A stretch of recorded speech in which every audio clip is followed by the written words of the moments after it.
Ito po yung loaf bread, tas cheese, tsaka hotdog, itlog, at breadcrumbs. Magluluto po tayo ng breakfast. Ito po, naglagay ako ng hotdog. Hiniwa-hiwa ko po yung hotdog. Tapos cheese. Tapos irap ko dito sa loaf bread.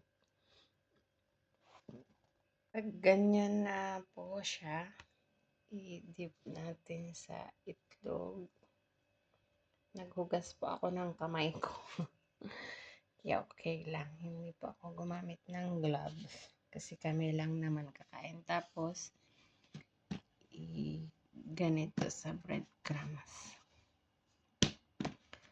Paulit-ulit lang po kasi medyo marami yung ginawa ko.